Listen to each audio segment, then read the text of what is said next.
Bueno, muy buenos días. El Señor les bendiga. Bueno, estamos ahí entonces en Mateo capítulo 5, versículo 9. Estos son pasajes que hemos leído muchas veces los creyentes y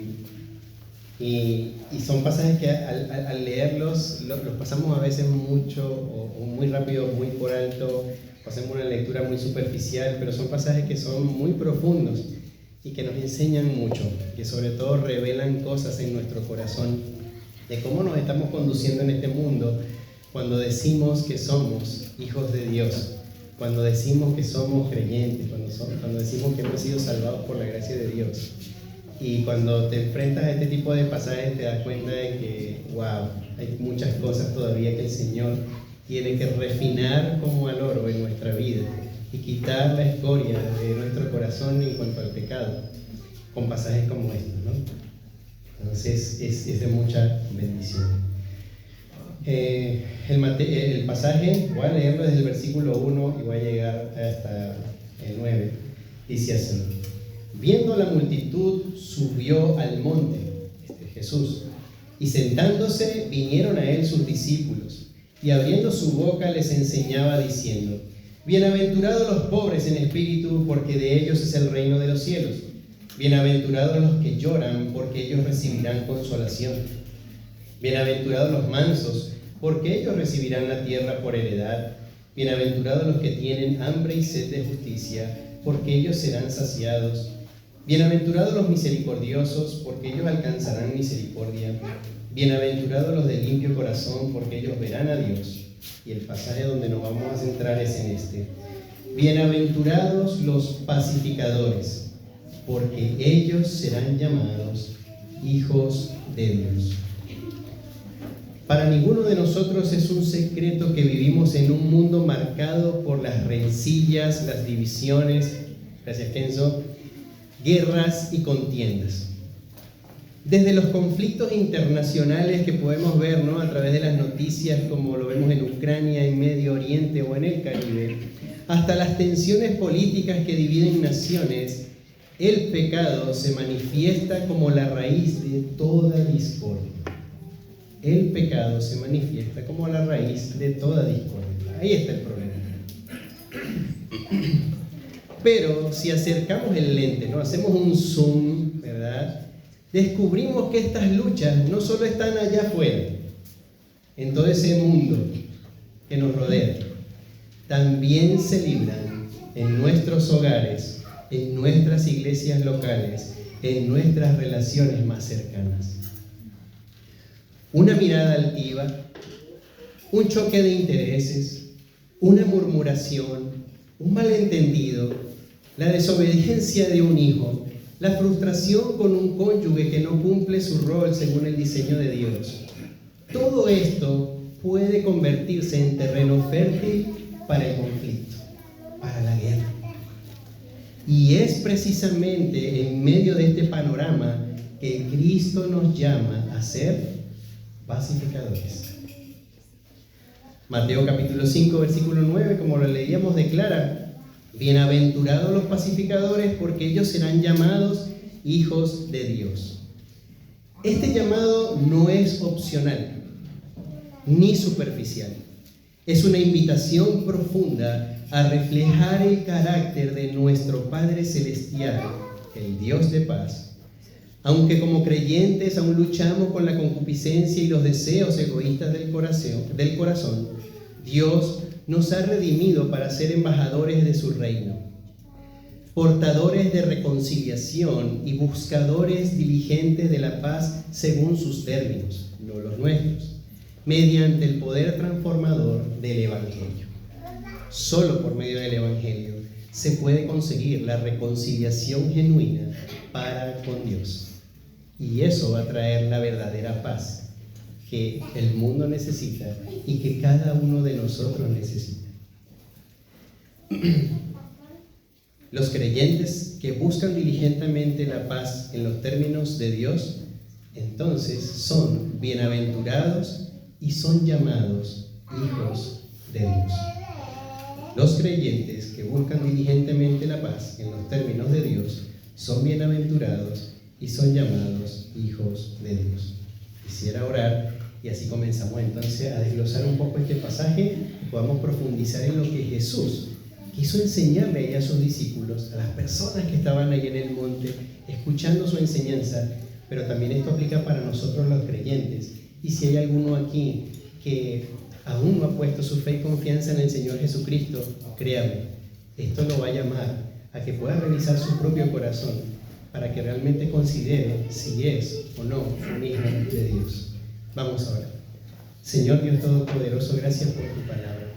Queremos pedirte en esta mañana que seas tú guiándome, Señor, en primer lugar, a ser fiel a lo que tú enseñas en tu Escritura y que todos podamos ser edificados, Señor, y que podamos darnos cuenta que esto no es ajeno a nosotros, sino que vivimos, Señor, con guerras, conflictos en nuestros propios hogares, en nuestra iglesia o también, Señor, en las relaciones más cercanas que tenemos en nuestra vida.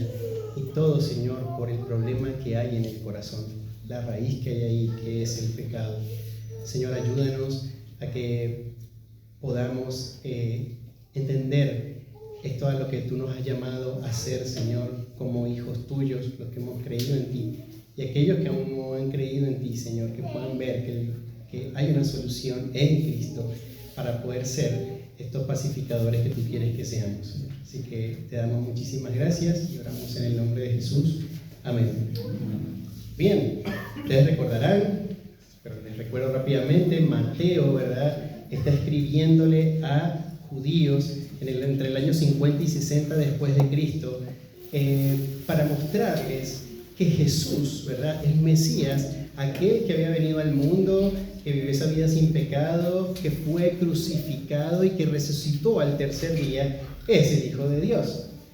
Muchos judíos en el tiempo de Jesús lo rechazaron, como bien lo sabemos, y aún después de que él había resucitado, las iglesias se comenzaron a esparcir, ¿verdad?, por todo Jerusalén y por todo Israel, y había todavía esa inquietud de parte de algunos judíos en saber si realmente él era o no el que había de venir.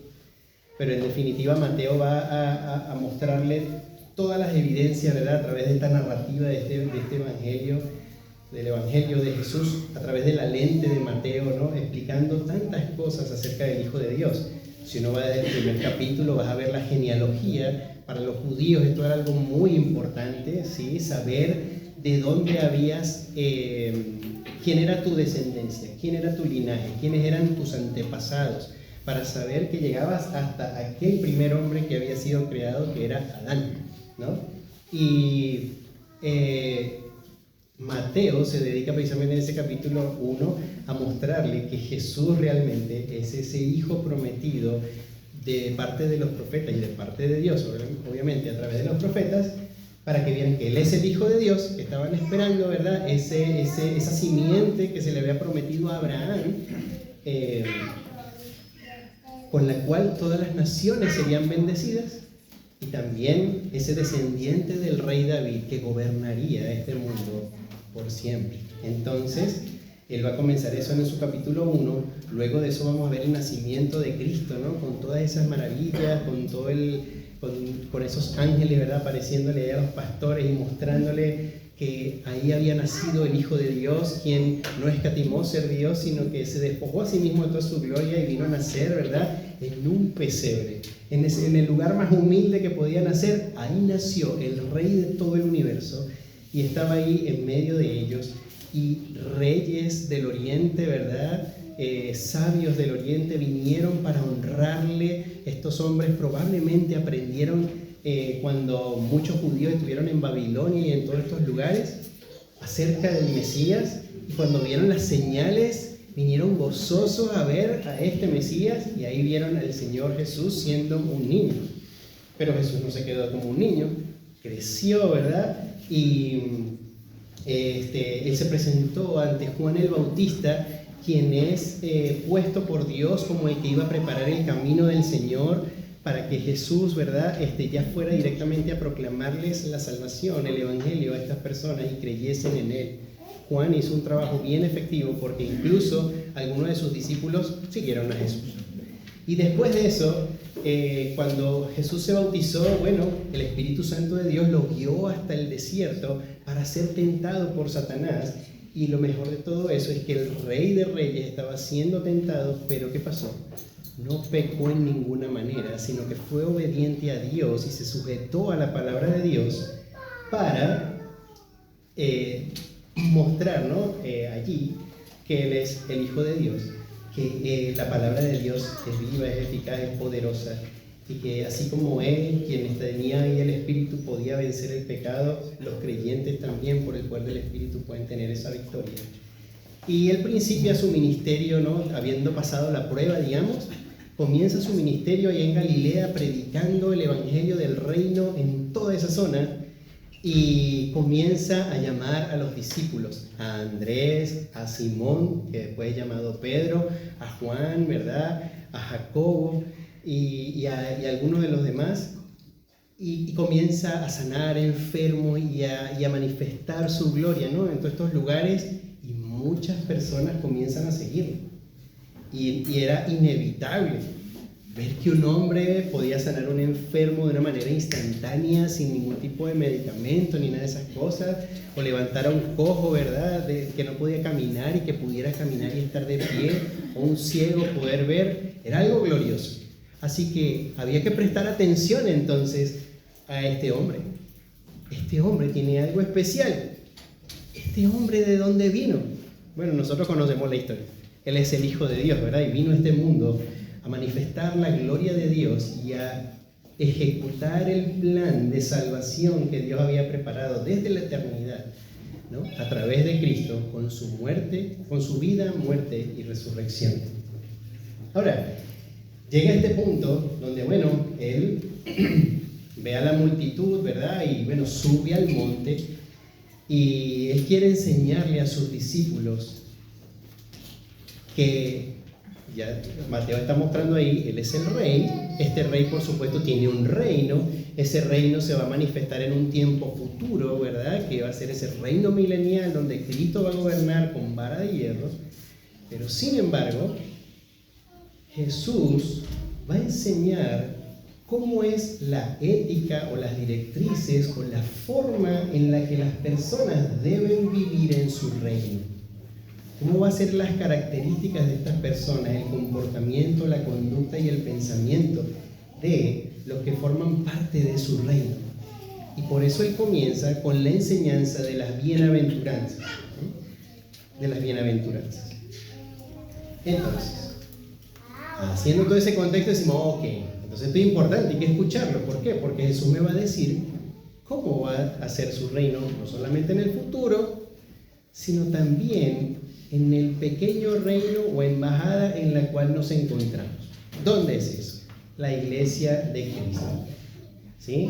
Los que ya hicieron el curso de membresía seguramente recuerdan que la iglesia, que es como una embajada, ¿verdad?, del reino de Dios. Y nosotros los creyentes, ¿qué somos? Los embajadores. Y esos embajadores, ¿verdad?, tienen una labor y una responsabilidad, tienen derechos, ¿sí? Los que creen en el Señor Jesucristo y se bautizan en la fe del Señor Jesucristo pasan a ser miembros de la iglesia haciendo su curso de membresía, ¿verdad? Y se van a conducir conforme a la palabra de Dios, ¿verdad? Conforme a la palabra de Dios. Y en este pequeño reino en el que nos encontramos, cada uno de nosotros, de los que hemos creído en Cristo, debemos reflejar precisamente cada una de las características que menciona Jesús en esa bienaventuranza. Es nuestra responsabilidad vivir de esa forma, hoy en el presente, y no esperar como algunos piensan que hay que esperar a que llegue el reino para vivir de esa forma. No, nada que ver. Hoy en el presente Dios nos ha dado todo, a su Hijo Jesús, su Espíritu, su palabra y su iglesia, el cuerpo de Cristo, para que podamos crecer y madurar y vivir en la justicia de Dios, de esta forma que el Señor. Bueno, vayamos a nuestro pasaje. Tenemos entonces allí, bienaventurados los pacificadores, porque ellos serán llamados hijos de Dios. Primer punto, ¿a quiénes llama el Señor pacificadores? Como primer punto, El título sería Los pacificadores. Y el primer punto sería: ¿a quiénes llama el Señor pacificadores? ¿A quiénes? Bueno, Jesús está enseñando a sus discípulos primeramente, y aún las multitudes están escuchando esta enseñanza de Jesús acerca de su reino y cómo se deben conducir los que forman parte de su reino. Sus discípulos están siendo preparados para que ellos igualmente luego puedan instruir a los que han de creer por la proclamación del Evangelio. Jesús enseña esto a sus discípulos, y uno va a ver, y vamos a ver algunas referencias después cruzadas, donde en las cartas de los apóstoles, ¿verdad?, se mencionan estos principios de formas muy prácticas para la vida de la iglesia y de cada creyente de forma individual. ¿De dónde aprendieron los discípulos a ser pacificadores? De acá, del Señor Jesús, quien les habló directamente acerca de cómo debían conducirse como pacificadores. Y ellos, ¿qué tenían que hacer? Instruir a los demás. Y hoy como iglesia, ¿qué tenemos que hacer? Lo mismo, instruir a otros también a que sean pacificadores, y nosotros mismos también serlo. No nos escapamos, ¿no?, de eso. En este versículo leemos que el Señor menciona entonces a los pacificadores. Ok, la palabra para pacificador en el lenguaje original es una palabra compuesta de dos raíces. Una que significa paz, en griego es eirene, y la otra, procurar, practicar o hacer. Su pronunciación o su transliteración sería poieo, ¿sí? Cuando se combinan entonces estas dos palabras, podríamos escribir la siguiente definición. Para pacificador tenemos entonces los que se esfuerzan en pro de la paz, es decir, los que buscan la paz, se esfuerzan por buscar la paz. Como se puede observar en las bienaventuranzas, muchas de ellas nos presentan controversias o como ideas contrarias. ¿Cómo es eso? Por ejemplo, dice: bienaventurados los pobres en espíritu. Ustedes saben que la palabra bienaventurado, y después lo vamos a ver un poquito más abajo, pero la palabra bienaventurado es súper feliz, ¿no? Cuando tú lo lees así, dice: bien, súper feliz los pobres en espíritu. ¿Te parece, así a simple vista, sin meditarlo mucho y sin profundizar, te parece algo lógico? No pareciera lógico. Dice: bueno, ¿cómo va a ser feliz alguien que es pobre? ¿No? En nuestra mente limitada y finita, y como el mundo y la sociedad se ha planteado, ¿no?, y Satanás ha planteado el mundo, ser pobre es algo malo. ¿Verdad que sí? Eso es lo que el mundo piensa. Por ejemplo, dice: bienaventurados los que lloran. A ver, ¿cómo es eso que una persona puede ser feliz si llora por algo malo? No pareciera tener sentido. Bienaventurados los mansos. Dice: felices aquellos que se dejan golpear por los demás. No tiene esto sentido en nuestro mundo y en nuestra forma de pensar. Bienaventurados los que tienen hambre y sed, son felices por tener hambre y sed. ¿Oh? ¿Cuántas veces no nos quejamos? No, tengo hambre y me enojo. Sale la ira, ¿verdad? Cuando ya va a ser la hora de comer. O el hermano no se apura.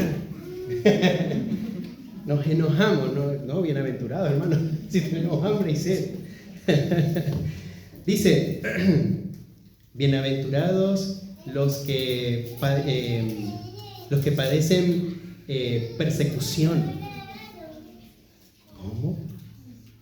¿Sabes lo feo que se debe sentir ser perseguido porque te quieren matar? Y te está diciendo que el que es perseguido es una persona que es feliz. Bueno, evidentemente entonces tenemos que verlo en los términos de Dios. Si lo vemos a nuestra vista y nuestro pensamiento y lo que vivimos en este mundo, decimos: no puedo hacerlo. Entonces, evidentemente, vivir de esta forma tiene que ser algo que es sobrenatural, que implica una transformación del corazón de parte de Dios para con nosotros. Porque ninguna persona de los que estamos aquí sentados en su juicio, digamos, quisiera ser perseguido. pero Él nos ha dicho que bienaventurados van a ser si son perseguidos, ¿verdad? Y padecen persecución por causa de la justicia. Dice, bienaventurados sois cuando os vituperen y os persigan, cuando hablen mal de ti, cuando digan malas palabras de ti. Cuánto nos enoja, ¿no? Cuando profieren una mala palabra contra nosotros. Se nos pone la cara colorada, ¿no? Bueno, toda esta controversia que estaba ahí en eso y que la vemos aquí, escúchenme algo, no era diferente en aquel tiempo. En el tiempo de Jesús, lo que estaba diciendo Jesús también para la gente que estaba ahí escuchándole era algo como que, ¿qué está diciendo Él? ¿A qué se está refiriendo? Bueno, todos estos casos controversiales para el tiempo de Jesús, ¿verdad? Cuando también escribe Mateo, y aún para nuestros días, presentan contrastes fuertes de super felicidad para los más desdichados. Escúchese bien, super felicidad para los más desdichados. Al leer de forma superficial estas afirmaciones de la enseñanza de Jesús en el Sermón del Monte, es lo que podemos notar a primera vista. Y en este versículo 9 no es la excepción. Como vimos, ¿verdad? En la definición, el pacificador es aquel que se esfuerza por buscar la paz. Sin embargo, esta paz de la que está hablando el Señor Jesucristo es la paz según Dios. No es la paz según este mundo. Es una paz que tiene sus raíces en la justicia de Dios y en lo que a Dios le agrada. Entonces ahí ya vamos en una dirección distinta a este mundo. Veamos por un momento en el tiempo de Jesús, ¿verdad? En ese contexto cultural donde Él se estaba manejando y diciendo estas palabras, para saber qué dificultades tenía ser un pacificador. En primer lugar, habían grupos religiosos y políticos enfrentados. Es como en nuestro tiempo. Sí, porque el pecado sigue siendo el mismo. Habían fariseos y saduceos. Los primeros, es decir, los fariseos, defendían la tradición oral, la resurrección y la estricta observancia de la ley, ¿no? Cuanto a las escrituras, ellos eran bien rectos. Los segundos negaban la resurrección y controlaban el templo. Tenían poder monetario. ¿Y qué había entre ellos? Bueno, había conflictos teológicos y de poder. Y ninguno quería dar su brazo a torcer, ¿no? También había un grupo, sí, de rebeldes en aquel tiempo que querían derrocar al Imperio Romano, que eran llamados los celotes. De hecho, uno de los discípulos del Señor Jesús era llamado Simón el celote. Había uno ahí que era rebelde, ¿no? Los celotes creían que la verdadera fidelidad a Dios era luchar contra Roma, incluso con violencia. Veían la espada como instrumento de paz. ¿Se parece a algo que veamos hoy en día? Sí. Guerras, ¿verdad? Gobiernos quieren imponer la fuerza de las armas para establecer la paz. Habían otro grupo, los esenios. Reaccionaban retirándose de la sociedad y condenando a todos los demás como impuros. Su paz era la exclusión, es decir, me voy a una montaña y ahí voy a tener paz. El problema es que no se podían sacar el corazón antes de irse a la montaña. Porque ¿qué hay en el corazón? Pecado. Así que la rencilla, la guerra y la pelea se la llevaban para la montaña, ¿no? Seguían en el mismo problema. Y los herodianos eran judíos que colaboraban con la dinastía de Herodes y con Roma, considerados traidores por otros sectores. Entonces imagínense, todo el conflicto que había ahí, esto no era secreto para ninguna de las personas que está ahí en el monte, ni para los discípulos, tampoco para Jesús. Por eso Él va a hablar en contra de la cultura, va a hablar en contra del pensamiento de los hombres allí, porque Él va a mostrar que su reino no es de este mundo. Su reino es del cielo, es eterno, es según Dios. También, en segundo lugar, habían tensiones sociales. El sistema religioso del templo generaba diferencias. Los ricos podían costear sacrificios costosos, mientras que los pobres quedaban marginados. Y ahí había tensión. Los publicanos, los cobradores de impuestos, eran vistos como traidores, generando odio popular. hay uno muy famoso en las Escrituras que por la gracia de Dios fue salvado, que es Zaqueo, que robaba a la gente, porque tenía que cobrar una cierta cantidad de impuestos y él cobraba más, se quedaba con una buena parte, le daba la que le correspondía al imperio y Zaqueo felices y los demás enojados porque le cobraban de más y los robaban. Y había toda esta situación. Había resentimiento entre judíos palestinos, ¿verdad?, y judíos de la diáspora, así como entre judíos y samaritanos. Había todo este conflicto social ahí alrededor, y Jesús está diciendo, bueno, ustedes tienen que ser pacificadores en medio de esto que está ocurriendo aquí. También en el mundo grecorromano, porque bueno, Roma era la que estaba imperando ahí, se habla una definición que es la Pax Romana. Roma presumía de haber traído paz a ese lugar, pero esa paz era la imposición militar. Llegaron, ¿verdad? Los conquistaron y llenaron todo eso de soldados. Era paz por sometimiento y terror, no por justicia. En muchas ciudades había disturbios, rebeliones y represión violenta. Todo eso estaba pasando ahí. Pero Jesús va a redefinir entonces la paz, a cambiar en la mente de los que son sus seguidores de manera principal, a sus discípulos, lo que realmente es la paz.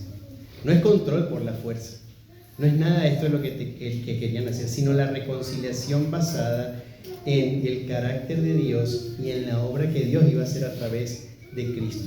Porque todos esos conflictos son reales, no los ignoramos, pero ¿cuál es el verdadero problema del hombre por el cual hay guerras y disensiones? El pecado. Nos lo compartía la vez pasada nuestro pastor ahí en Santiago. ¿De dónde vienen las guerras? ¿De dónde vienen los conflictos? ¿No es de vuestros corazones?, le enseñaba Santiago. Es así. Entonces, un corazón regenerado es el que va a poder realmente vivir una paz correcta. Paz para con Dios, paz para con los de su alrededor, y va a procurar la paz. ¿Sí? Y bueno, hay muchos más detalles. Si ustedes quieren investigarlo, pueden hacer. Hay muchísimo, ¿no?, en cuanto a lo que estaba pasando en ese tiempo, pero que nos muestra, ¿no?, ese contraste. Y Jesús también va a redefinir eso, porque él, más adelante en este pasaje de Mateo 5, pueden avanzar ahí en sus hojitas y van a buscar ahí Mateo capítulo 5, versículo 38 al 48. El pacificador, en cambio, rompe esa lógica de represalia, ¿no? No hay represalia. Y eso es lo que va a desarrollar Jesús ahí en esos versículos. Mateo 5, versículos 38 al 48, dice así: oísteis que fue dicho, ojo por ojo y diente por diente. Que está hablando de venganza, ¿verdad? Y lo usamos todavía hoy en día, después de más de 2000 años. Pero yo os digo, dice Jesús, no resistáis al que es malo. Antes, a cualquiera que te hiera en la mejilla derecha, vuélvele también la otra. Y al que quiera ponerte a pleito y quitarte la túnica, déjale también la capa. Y a cualquiera que te obligue a llevar carga por una milla, ve con él 2. Al que te pida, dale. Y al que quiera tomar de ti prestado, no se lo rehuses. ¿Oísteis que fue dicho? Amarás a tu prójimo y aborrecerás a tu enemigo. Pero yo os digo, amad a vuestros enemigos. Bendecid a los que os maldicen, haced bien a los que os aborrecen, y orad por los que os ultrajan y os persiguen, para que seáis hijos de vuestro Padre que está en los cielos, que hace salir su sol sobre malos y buenos, y que hace llover sobre justos e injustos. Porque si amáis a los que os aman, ¿qué recompensa tendréis? ¿No hacen también lo mismo los publicanos? Y si saludáis a vuestros hermanos solamente, ¿qué hacéis de más? ¿No hacen también así los gentiles? Sed pues vosotros perfectos como vuestro Padre que está en los cielos es perfecto. Así que evidentemente los pacificadores tenemos que vivir una vida totalmente opuesta a lo que el mundo da. Y ya Jesús ahí en el mismo Sermón del Monte, estamos en ese mismo capítulo 5 y se extiende hasta el capítulo 7, está dándole ya las formas claras de cómo se debe vivir como un pacificador. Entonces, En el Sermón del Monte, el reino de Jesús confronta ambas realidades. Contra el sectarismo judío, llama a sus discípulos a ser pacificadores y no facciosos, no pertenecer a una facción u otra. Contra la paz romana basada en la espada, ofrece la verdadera paz que viene de Dios. Uno lo puede ver ahí en Juan capítulo 14, versículo 27. Y contra la cultura de la venganza, llama a vencer el mal con el bien, ¿no? Jesús da todos estos principios.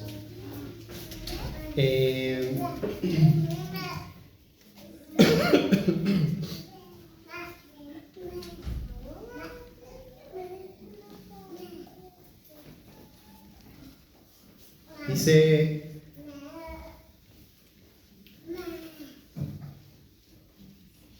un pacificador es quien no impone paz por violencia ni parcialidad, sino que reconcilia al mundo consigo en Cristo. Por ejemplo, Colosenses 1:20 dice, y por medio de él, ¿sí? Es de Cristo, reconciliar consigo todas las cosas, así las que están en la tierra como las que están en los cielos, haciendo la paz mediante la sangre de su cruz.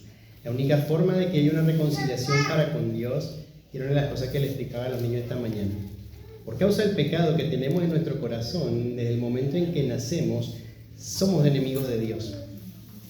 Estamos en guerra con Dios.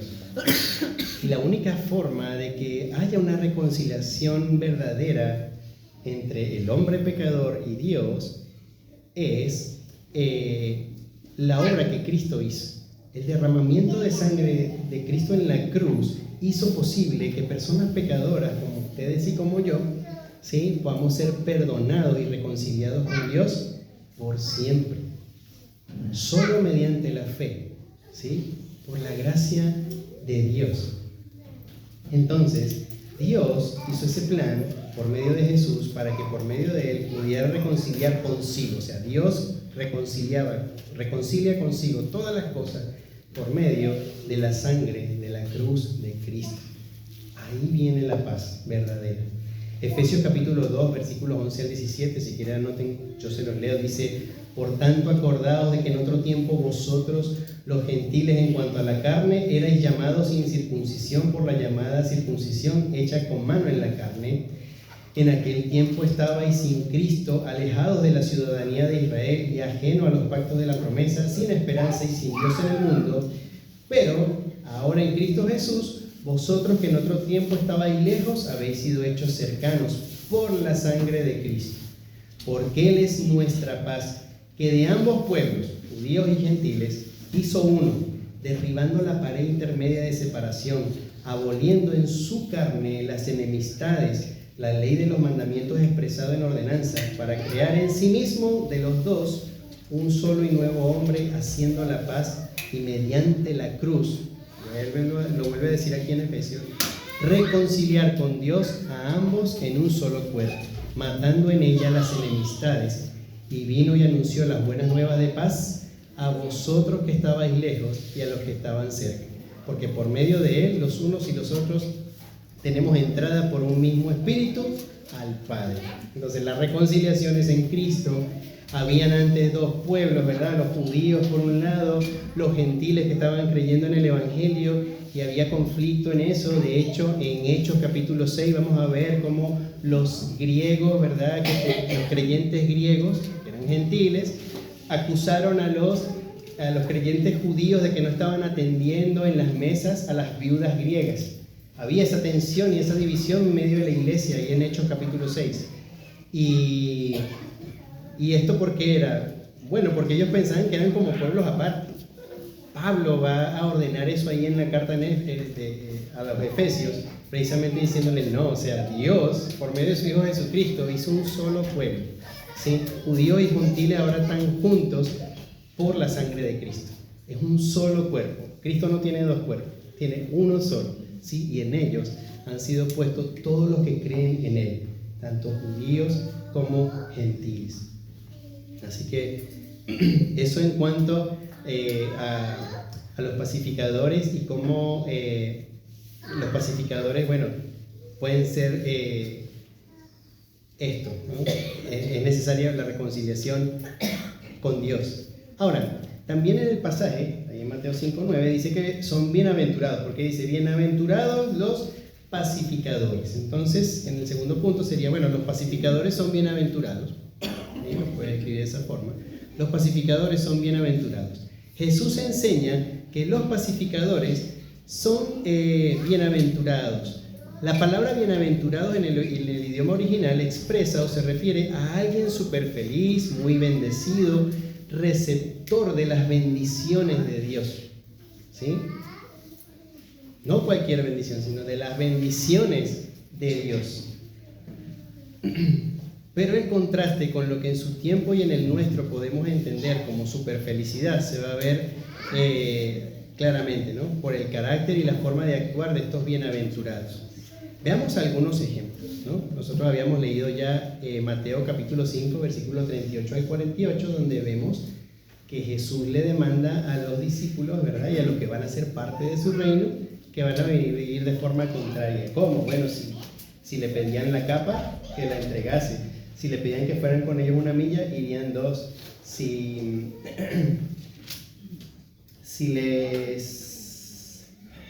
al que te pida dale y al que quiera tomar de ti prestado no se lo rehúse. O sea, él está mostrando ahí como que no.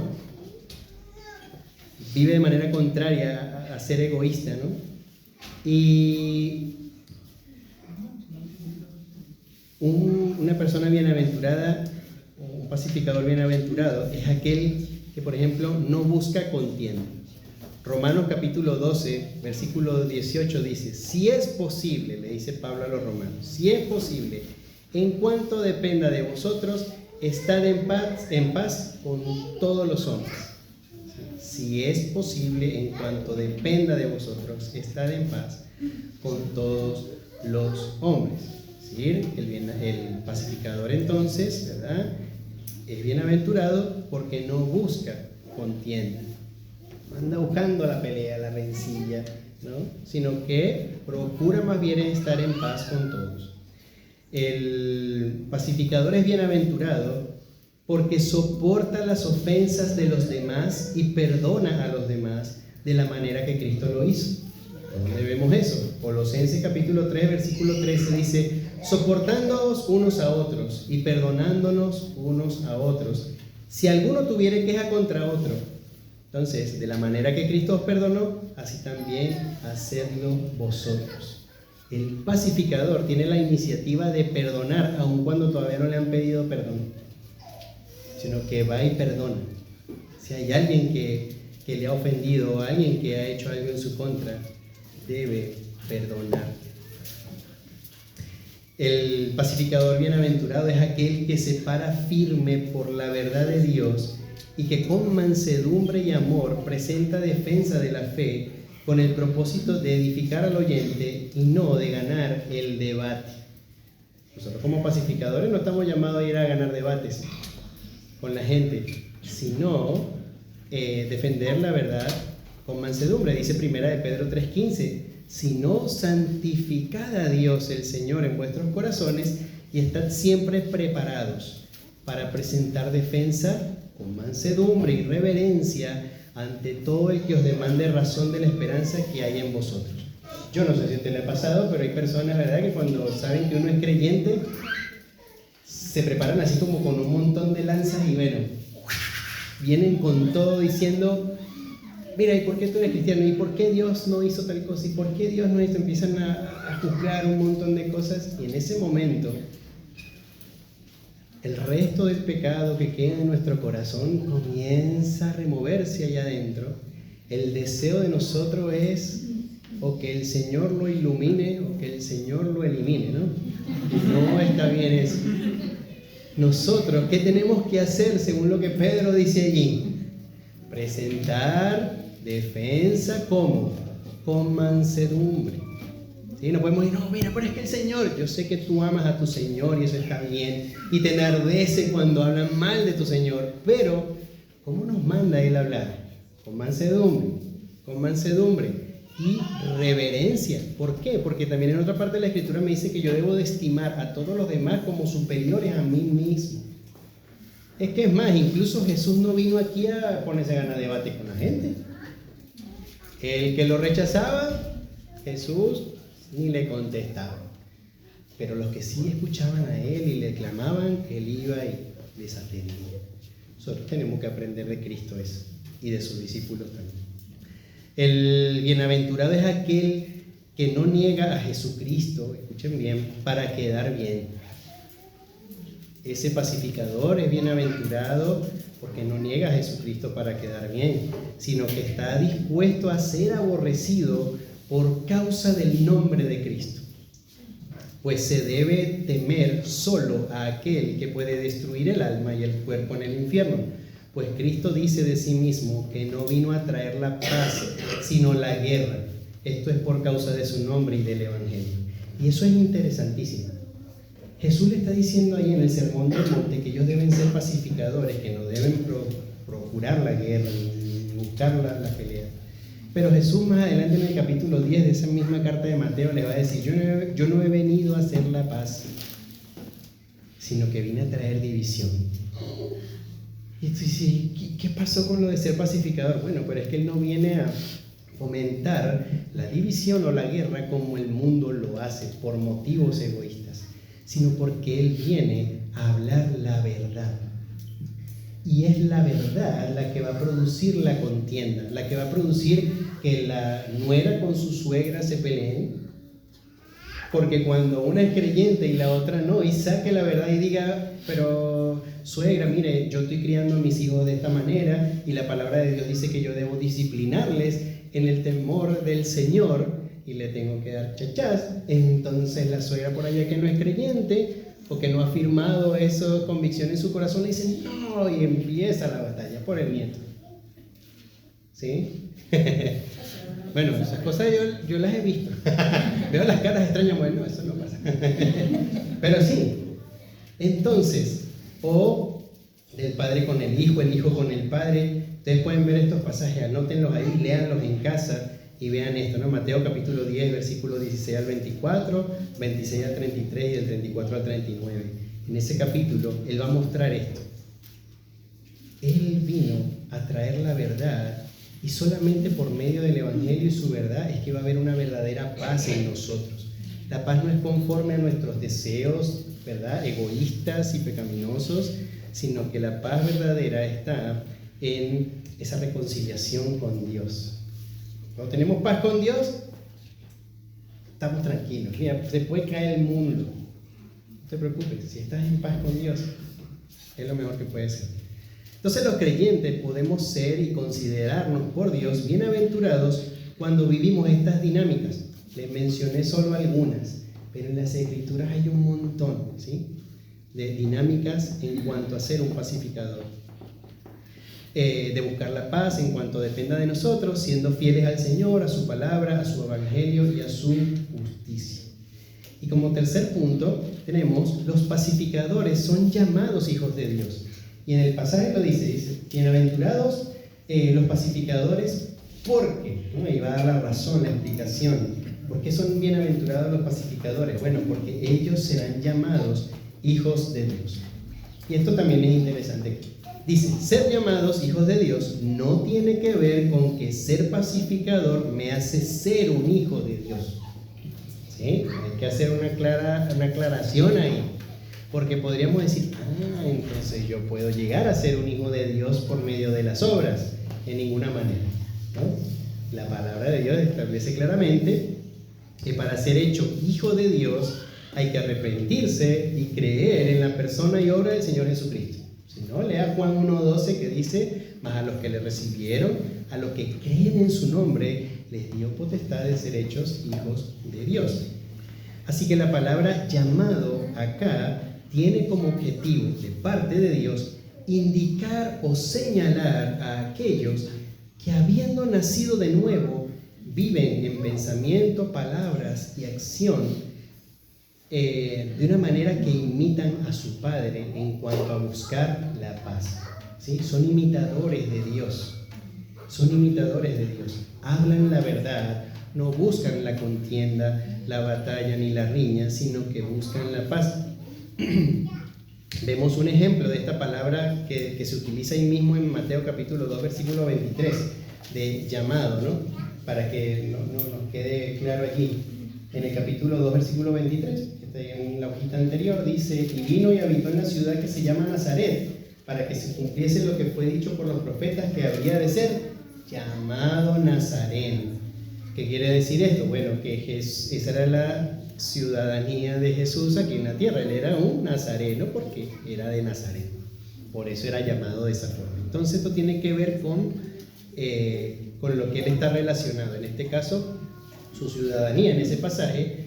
Y en el caso donde dice: los pacificadores serán llamados hijos de Dios, entonces es por esa relación, ¿sí? Y esa conducta que ellos tienen, que van a ser señalados o mostrados como: este es un hijo de Dios. ¿Por qué? Porque su conducta muestra un carácter como el de Dios, ¿sí? Que es de paz. Vamos a seguirlo viendo ahí. Por ejemplo, en Romanos capítulo 8, versículo 14 al 17, mira cómo menciona esto mismo también de ser llamados hijos de Dios. Dice: porque todos los que son guiados por el Espíritu de Dios, estos son hijos de Dios.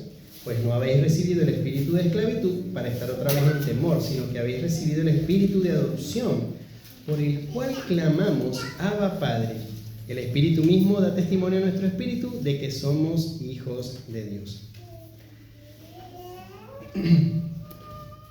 Entonces hay un comentarista que explica lo siguiente: la diferencia entre las palabras que se usan aquí para hijo de Dios son dos. Una es tecnón y la otra es huio. Tecnón habla de niño y huio sí habla de hijo. ¿Y ahí cómo lo vemos? Bueno, la diferencia entre los creyentes como niños, ¿verdad? Como tecnón de Dios, hijos de Dios o huios de Dios, se hace patente en este pasaje. Dice: el Espíritu da testimonio a su Espíritu que somos tecnón de Dios, ¿sí? Tecnón de Dios, y como tales son herederos y coherederos con Cristo. Esto habla de que, bueno, somos esos niños que fuimos adoptados y que ahora somos poseedores de las herencias en Cristo. ¿Sí? Él tomó a esos niños y los adoptó para sí. Ahora, esto habla entonces que, bueno, nos habla de esa salvación, para que podamos ser herederos, ¿verdad?, de Dios, como Cristo lo es. Tenemos que ser salvos primero. Entonces, ahí se refiere a eso. Y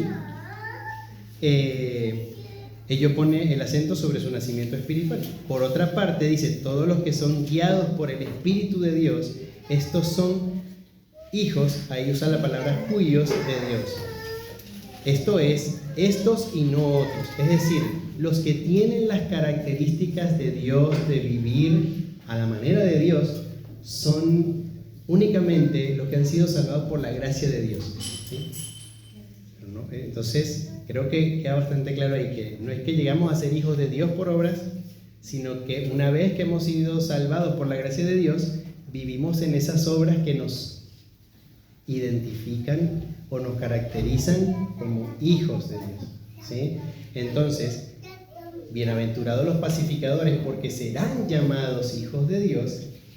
Quiere decir entonces que cada hombre y mujer en Cristo que vive conforme a este carácter de Dios, de ser un pacificador, que no busca la rencilla, sino que procura buscar la paz ante todas las cosas, según los preceptos de Dios, va a ser llamado hijo de Dios.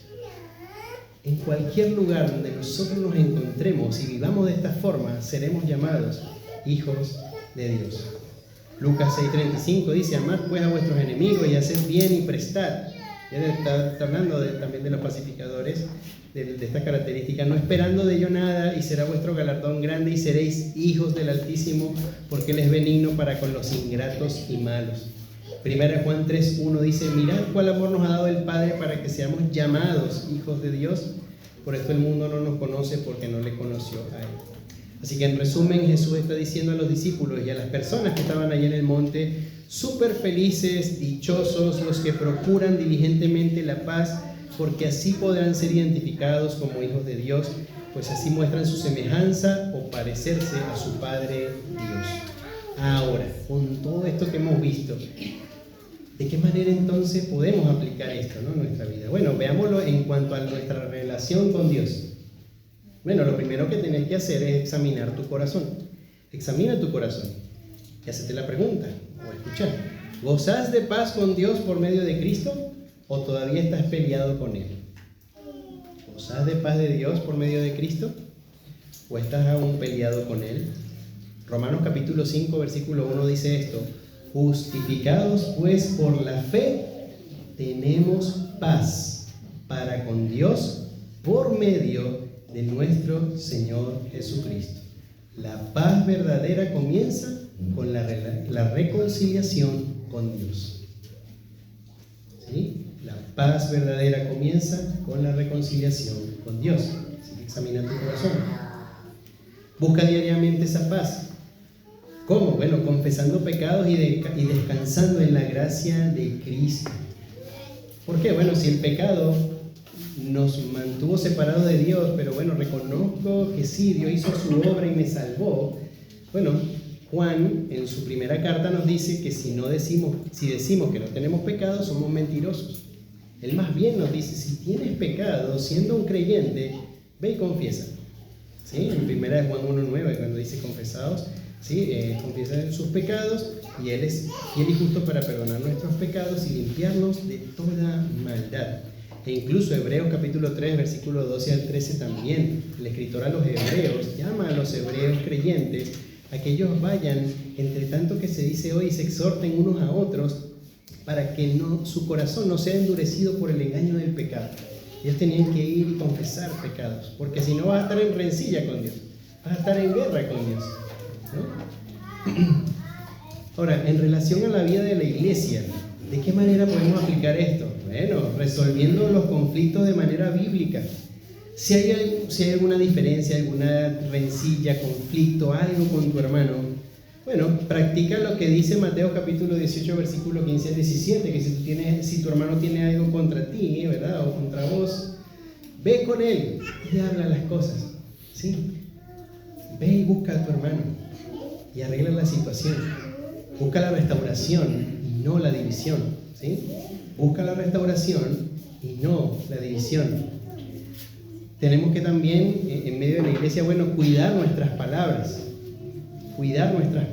evitar chismes, comentarios que siembran contienda. Efesios capítulo 4, versículo 29 dice: ninguna palabra corrompida salga de vuestra boca, sino la que sea buena para la necesaria edificación, a fin de dar gracia a los oyentes.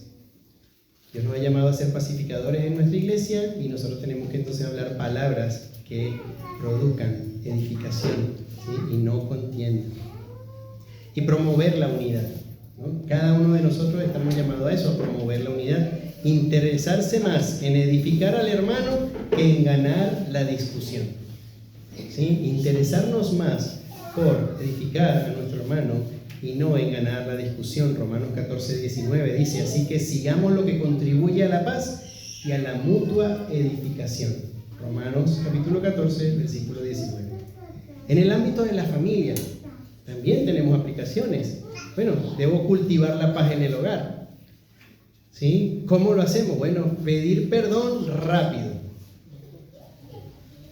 Le hablé mal a mi esposa, inmediatamente, oye, perdona, esto no estuvo bien, ¿sí? No esperar a que, rápido, ¿sí? Antes que se ponga el sol, dice el Señor, ¿sí? No dejéis que el sol se ponga sobre vuestro enojo, sino que vayamos, ¿no? Pidamos perdón rápidamente. Perdonar sin rencor. Sí, te perdono y por dentro estás ahí, no hay que ver. No. Tenemos que perdonar de una manera sincera, como el Señor lo hace. ¿Cómo te perdonó Cristo? Él dice la Escritura y lo describe de una manera así, que agarró tus pecados y los lanzó a lo profundo del mar. Todavía no ha habido submarino alguno que llegue a lo que realmente es lo profundo del mar. En ese lugar envió los pecados, ¿no? Y te perdonó. Entonces nosotros deberíamos hacer lo mismo. No dejar que los pleitos se prolonguen. Como no se piden perdón, entonces dejamos que eso pase y se van acumulando más cosas y más cosas y más cosas, y de repente la guerra estalla, ¿verdad? En la casa. La tercera guerra mundial. No. Efesios capítulo 4, versículos 26 y 27, anótenlo allí, dice así: airaos, pero no pequéis, no se ponga el sol sobre vuestro enojo, ni deis lugar al diablo. ¿Sí? Ni deis lugar al diablo. Bien claro. Y bueno, los que somos padres, dar ejemplo a los hijos. Dar ejemplo a los hijos. Debemos enseñarles con acciones que la paz no se logra imponiendo, sino sirviendo y amando. ¿Sí? Sirviendo y amando. Y ese es un territorio, los que somos papás, donde podemos aprender un montón.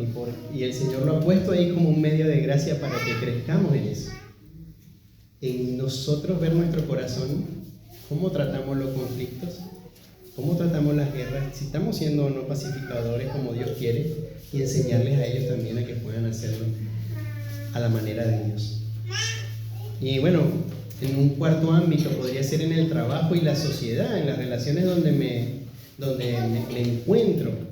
Ser agentes de reconciliación. En medio de la polarización que hay, mostrar que Cristo trae una paz distinta a la del mundo. Nosotros tenemos que predicar el Evangelio, y cuando predicamos el Evangelio llevamos eso. Le llevamos la verdadera paz, ¿sí? Una paz que sobrepasa todo entendimiento, que tiene que ver con esa reconciliación que el hombre, ¿verdad?, la humanidad, hombres y mujeres necesitan con Dios. Bueno, responder con mansedumbre, ¿sí? Aun cuando somos provocados o maltratados, debo elegir contestar con gracia. Primera de Pedro, capítulo 3, versículo 15 dice: si no santificará a Dios el Señor en vuestros corazones, bueno, como les decía, y está siempre preparados para presentar defensa con mansedumbre y reverencia ante todo el que os demande razón de la esperanza que hay en vosotros, ¿no? Y estimar, por supuesto, si estás en tu trabajo y es tu jefe, ¿no?, el que te va a tratar con aspereza, con dureza, bueno, ya el apóstol Pedro se nos adelantó, ¿verdad?, ahí en su primera carta, y nos dice cómo debe ser. Primera de Pedro capítulo 2, versículo 18 en adelante, dice: criados, estad sujetos con todo respeto a vuestros amos, no solamente a los buenos y afables, sino también a los difíciles de soportar. ¿Cómo debemos tratar a aquel patrón, verdad, que es difícil de soportar? Dependemos de la gracia de Dios. Ore mucho por tu patrón y por tu propio corazón, para que puedas responder con amor, con mansedumbre, como debe ser. ¿Por qué? Porque a Cristo el Señor servís, ¿no?, como lo dice otra parte de la Escritura. No participar de venganzas o pleitos, dejar el juicio en manos de Dios. Romanos capítulo 12, versículo 19 dice: no os venguéis vosotros mismos, amados míos, sino dejad lugar a la ira de Dios, porque escrito está: mía es la venganza, yo pagaré, dice el Señor. Entonces no participe de venganza o pleito, déjalo en manos del Señor. De hecho, en la iglesia de los Corintios, Pablo estaba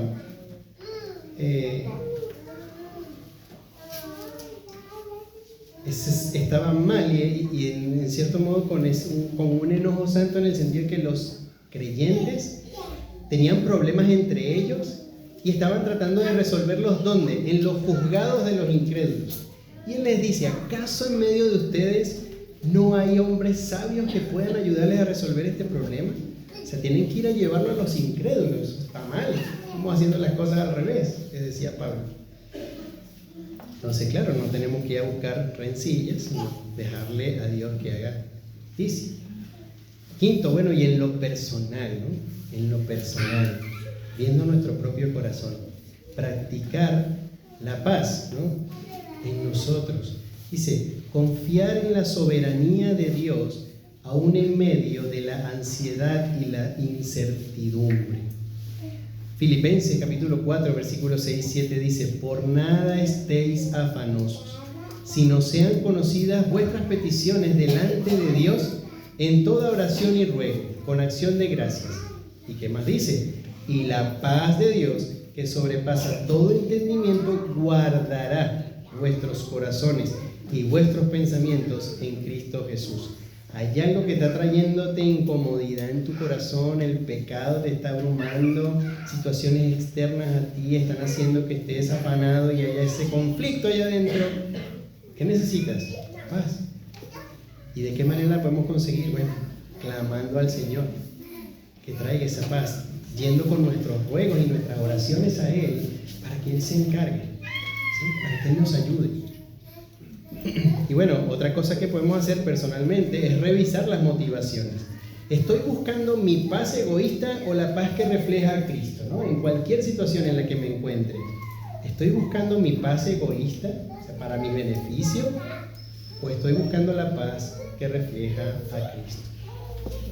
Así que para concluir, bueno, el Señor Jesús nos recuerda en esta bienaventuranza que la verdadera felicidad no se encuentra en ganar discusiones, en imponer nuestra voluntad o en evitar conflictos a cualquier precio, sino en reflejar el carácter de nuestro Padre siendo pacificadores. La paz de Dios no es pasiva ni superficial, sino activa, justa y reconciliadora.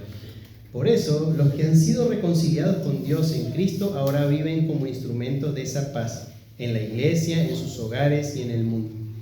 Y cuando lo hacemos, mostramos quién es nuestro Padre, porque los pacificadores son llamados hijos de Dios. Así que vamos a orar y vamos a concluir. Señor Dios Todopoderoso, gracias por tu palabra.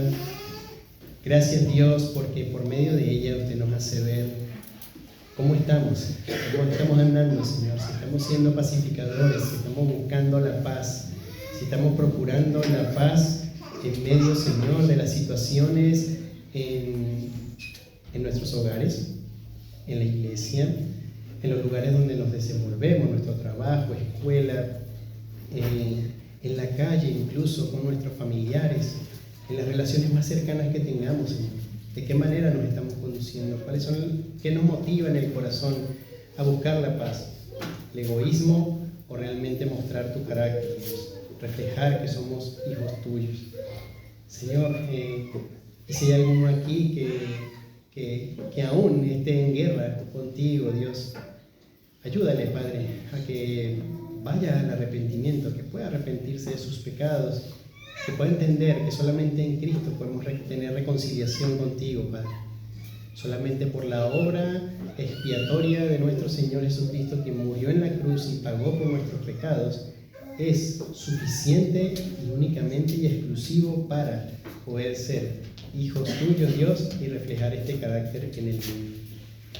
Y para cada uno de mis hermanos, Señor, que estamos aquí, y para mí mismo, Señor, ayúdanos a ser pacificadores en cada uno de los lugares donde nos encontramos y que podamos también recordar estas verdades durante la semana. Te necesitamos. Ayúdanos porque sin usted, Señor, no lo podemos hacer. Te agradecemos y oramos en el nombre de Jesús. Amén.